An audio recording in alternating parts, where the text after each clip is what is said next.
क्या आप नोटिस करते हो, आप दुनिया में सबसे पोलाइटली बात करते हो पर पेरेंट्स के साथ टोन बदल जाती है। आप कॉन्शियसली डिसाइड नहीं करते, फिर भी आवाज़ थोड़ी तेज हो जाती है। जब आप छोटे हो जाते हैं और बाद में एक अजीब सा गिल्ट आ जाता है, जैसे आप खुद से पूछते हो, मैं ऐसे क्यों बोल देता हूँ। यहाँ एक अनकंफर्टेबल सच है, आप पेरेंट्स से बात नहीं कर रहे होते, आपका बचपन रिएक्ट कर रहा होता है। नमस्ते, मैं हूँ मीनाक्षी गुप्ता, काउंसलर और इस सफ़र में आपकी हीलिंग साथी। आज हम एक ऐसे साइकोलॉजिकल पैटर्न के बारे में बात करेंगे जो दिखाई नहीं देता, लेकिन ज़िंदगी के कई डिसीजंस, इमोशंस और रिलेशनशिप्स को क्वाइटली शेप करता रहता है।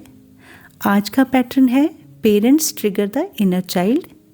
ये गुस्सा नहीं होता, ये बदतमीज़ी भी नहीं होती और ना ही ये पर्सनैलिटी फ्लॉ होता है। ये एक इमोशनल मेमोरी एक्टिवेशन होती है। मोस्टली लोग इसे सिर्फ एंगर इशू समझ लेते हैं, पर असल में ये नर्वस सिस्टम का पुराना लर्निंग पैटर्न होता है। इसीलिए ये पैटर्न सिर्फ पेरेंट्स के साथ दिखाई देता है, बाकी दुनिया के साथ आप कंपोज्ड रहते हो। यहाँ एक पॉइंट समझना ज़रूरी है, आपका ब्रेन पेरेंट्स को प्रेजेंट पीपल के रूप में रजिस्टर नहीं करता, वो उन्हें पास्ट अथॉरिटी के रूप में रजिस्टर करता है। बचपन में जब हम ग्रो कर रहे होते हैं तो हमारा ब्रेन दो चीज़ें सीखता है। नंबर 1, कौन अथॉरिटी है। नंबर 2, अथॉरिटी के सामने कैसा फील होता है। अगर बचपन में आपको ज़्यादा सुना नहीं गया, या आपको अपनी बात रखने का स्पेस कम मिला, या आपको फ्रीक्वेंटली करेक्ट किया गया, तो ब्रेन एक साइलेंट लर्निंग करता है। जैसे अथॉरिटी के सामने बॉडी अलर्ट हो जाती है।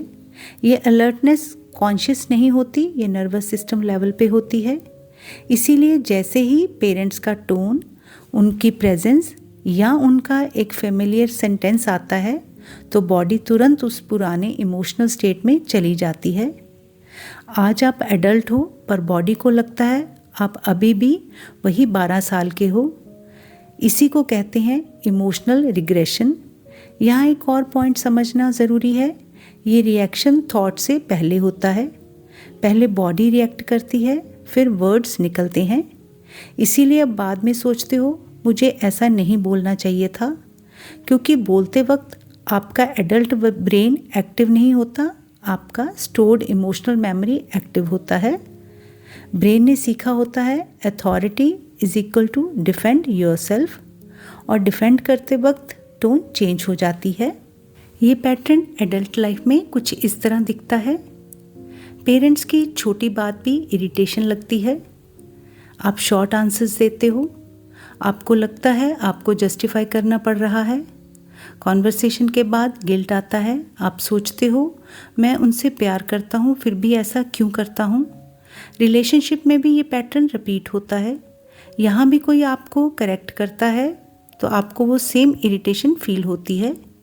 इनर डायलॉग कुछ ऐसा होता है, मुझे समझा क्यों नहीं जाता, मुझे हर बार एक्सप्लेन क्यों करना पड़ता है, मुझे सुना क्यों नहीं जाता। ये सारे डायलॉग्स बचपन के होते हैं, बस वॉइस एडल्ट की होती है। अब हम बात करते हैं कि इसे हील कैसे करना है। इस पैटर्न को हील करने का तरीका कंट्रोल नहीं होता। कंट्रोल का मतलब होता है सिम्टम को दबाना, पर यहाँ सिम्टम गुस्सा नहीं, अलार्म रिस्पॉन्स है। जब पेरेंट्स के साथ टोन चेंज होती है, उस मोमेंट पर आपका नर्वस सिस्टम किसी डिस्कशन मोड में नहीं होता, वो डिफेंस मोड में चला जाता है। डिफेंस मोड में ब्रेन का लॉजिकल पार्ट स्लो हो जाता है और प्रोटेक्टिव पार्ट फास्ट हो जाता है। इसीलिए बात का कंटेंट नॉर्मल होता है, पर बॉडी उसे थ्रेट जैसा फील करती है। तो हीलिंग का फर्स्ट स्टेप ये है कि आप अपनी बॉडी को इंटरनली ये मैसेज देना सिखाएं, अब मैं सेफ हूँ। ये लाइन मोटिवेशनल नहीं है, ये नर्वस सिस्टम को रीट्रेन करने वाली लाइन है। अब प्रैक्टिकल पार्ट, जब भी आप नोटिस करो कि टोन चेंज हो रही है, तो आप तुरंत बात रोकने की कोशिश मत करो, बस स्पीड कम करनी है। अब अपने अंदर 3 चीज़ें साइलेंटली ऑब्जर्व करें। पहली चीज़, मेरी बॉडी में अभी क्या हो रहा है? क्या मेरे मसल टाइट हो रहे हैं? क्या चेस्ट हैवी हो रहा है? क्या ब्रेथ शैलो हो रही है? ये ऑब्जर्वेशन ब्रेन को सिग्नल देती है, मैं रिएक्ट नहीं ऑब्जर्व कर रहा हूँ। दूसरी चीज़, मेरी एज अभी क्या फील हो रही है मुझे?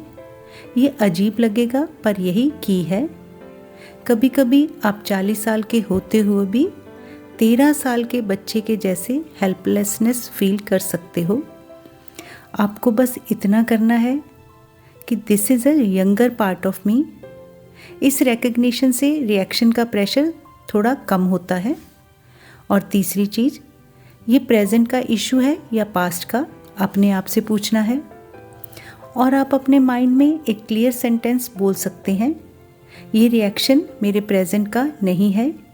ये सेंटेंस गिल्ट को रिप्लेस करता है क्लैरिटी से। अब यहाँ हीलिंग का एक कोर कंसेप्ट आता है, रीलर्निंग इंटरनल सेफ्टी। रीलर्निंग का मतलब ये नहीं कि पेरेंट्स परफेक्ट हो जाएं। रीलर्निंग का मतलब है आपका नर्वस सिस्टम सीखे कि पेरेंट्स के सामने आपको सर्वाइवल मोड में नहीं जाना है। इसीलिए एक इम्पॉर्टेंट रीफ्रेम, पेरेंट्स अब अथॉरिटी नहीं, दो इंसान हैं। पर ये लाइन तब तक वर्क नहीं करती जब तक बॉडी इसे एक्सेप्ट नहीं करती। बॉडी तब एक्सेप्ट करती है जब आप स्मॉल रिपीटेड एक्सपीरियंसेस क्रिएट करते हो। फॉर एग्जाम्पल, आप डेलिबरेटली कन्वर्सेशन को शॉर्ट और क्लीन रखते हो। आप अपना टोन सॉफ्ट करने की एक्टिंग नहीं करते, आप बस पॉज ऐड करते हो। पॉज का मतलब है रिस्पॉन्स देने से पहले 1-2 सेकंड्स का गैप। ये गैप आपके एडल्ट सेल्फ को वापस ब्रिंग करता है। और जब आप बाद में गिल्ट फील करो तो हीलिंग का नेक्स्ट स्टेप यही है, गिल्ट को पनिशमेंट मत बनाएं, गिल्ट को इन्फॉर्मेशन बनाएं। आप अपने आप से बोल सकते हैं, मेरा सिस्टम ओल्ड पैटर्न पे चला गया था, अब मैं उसको अपडेट कर रहा हूँ। हीलिंग का साइन ये नहीं होता कि आप कभी गलती नहीं करोगे। हीलिंग का साइन ये होता है कि आप गलती के बाद रिकवरी फास्ट करोगे और नेक्स्ट टाइम रिएक्शन थोड़ा लेस इंटेंस होगा। धीरे धीरे जब एडल्ट सेल्फ प्रेजेंट रहना सीख जाता है तो आप नोटिस करते हो, आप कन्वर्सेशन के अंदर रहते हो, अपनी डिग्निटी, अपनी वार्मथ के साथ, टोन सेम रहने लगती है और गिल्ट साइकिल टूटने लगता है। और अगर आपने कभी ये फील किया था कि आप पेरेंट्स से बात करते वक्त अपने आप को पहचान नहीं पाते, तो शायद आज आपने उस पैटर्न को नाम दे दिया है। कभी कभी हीलिंग ये नहीं होती कि हम क्या बोलते हैं, हीलिंग ये होती है कि बोलते वक्त हम कौन होते हैं। अगर इस वीडियो ने आपके अपने किसी पैटर्न को क्लैरिटी से देखने में मदद की है तो कमेंट ज़रूर करिए। इस वीडियो को उन लोगों के साथ शेयर कीजिए जो शायद ये फील करते हैं पर समझ नहीं पाते। और अगर आप माइंड वाणी पर नए हैं तो चैनल को सब्सक्राइब करके इस हीलिंग जर्नी का हिस्सा बनिए। आप नेक्स्ट किस साइकोलॉजिकल पैटर्न पर वीडियो देखना चाहते हैं ये भी कमेंट्स में ज़रूर लिखिए। और हाँ, इस तरीके के जेंटल और स्ट्रक्चर टूल्स मेरी वेबसाइट www.mindvani.com पर भी अवेलेबल हैं।